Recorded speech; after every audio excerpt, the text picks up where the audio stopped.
Hi, I'm Amy Zalman. I am the CEO of Prescient.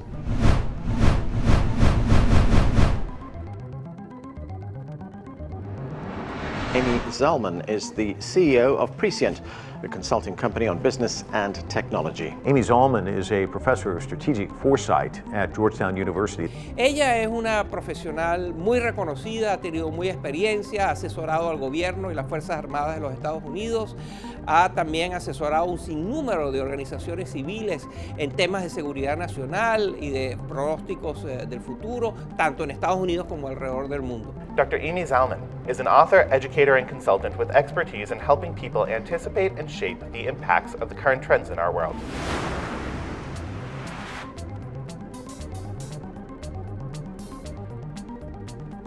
Dr. Zalman is also currently an adjunct professor in the Department of Culture, Communications, and Technology at Georgetown University, and she previously served as CEO and president of the World Future Society.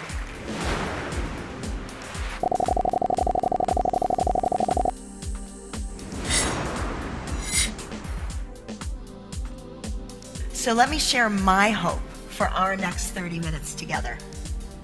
Because this, of course, is all about me. I'll walk away happy from today if you walk away feeling not fearful, not with trepidation, but inspired by uncertainty, excited about the fact that we don't know what the future will bring.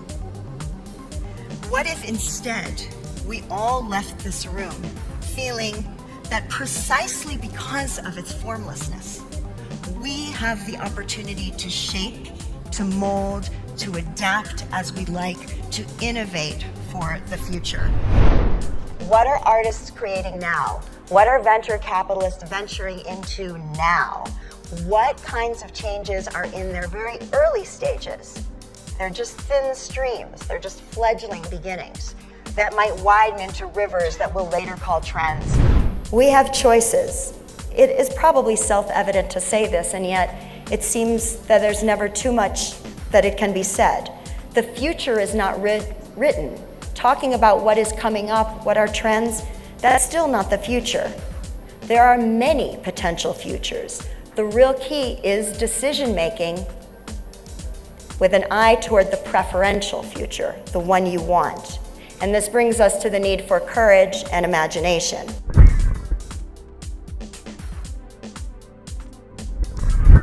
Strategic foresight is a planning discipline, and it is specifically helpful for people planning in uncertainty and for the long-term future.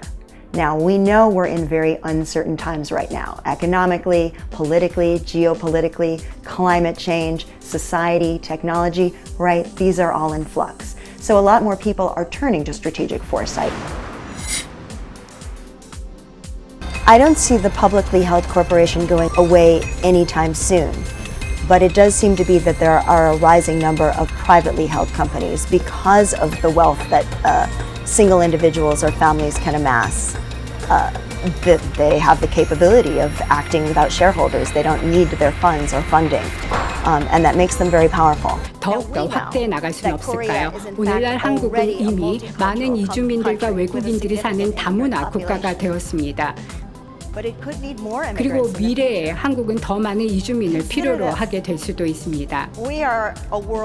오늘날 세계는 갈 곳을 잃은 난민들로 가득합니다. 아프리카, 중동의 난민들이 많이 발생하고 있습니다. 그들에게 살 곳을 주고 그들을 보호하고 또 다음 세대의 한국인들로 받아들일 수 있는 한국의 모습은 과연 어떨까요? 상상이 가시는지요? 성공할 수 있을까요? Who's really at the forefront of this? Well, the United States certainly is. Other advanced economies, again, with high labor costs, China, Japan, and Korea are buying huge numbers of robots, more than almost anybody else, in Germany as well, highly industrial nation that is automating quickly.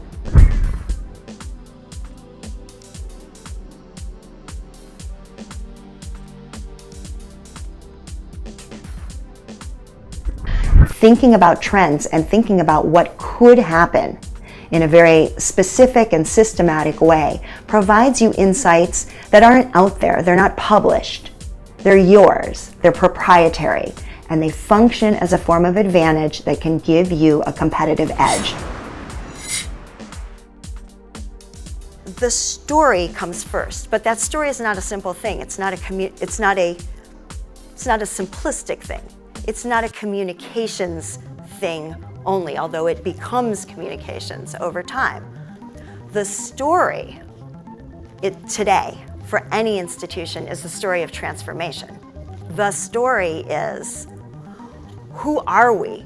Who are we in the face of change? Because that's what's happening. But the more we can widen our aperture and the more we have a grip on what is probable and what is possible, the more freedom we have and the more choice we have to determine from now what is the preferable future. What do we want? And what decisions do we make now that will help put us in that position? And yet, if that system continues to operate in the same way, or only does the kinds of remedies that ultimately become band-aids, they say, let's innovate a little bit. Let's reform a little bit. Let's fix this. Let's fix a piece of this. As that system becomes obsolescent, as it becomes absolutely impossible to work with any other healthcare system because none of the records are digitalized, for example, eventually, or with pharmacies or with other government agencies, as it becomes obsolescent, those little reforms are no longer helpful. They're actually starting to maintain the life of something that should have disappeared. So wouldn't it be nicer, wouldn't it be better if in a proactive way, this was simply planned for? We say, how do we keep operating?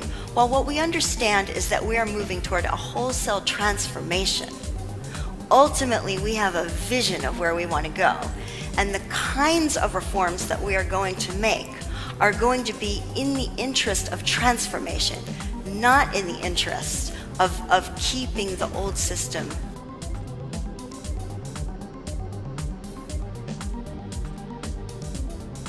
And today we'll induct Dr. Zalman. So thanks very much.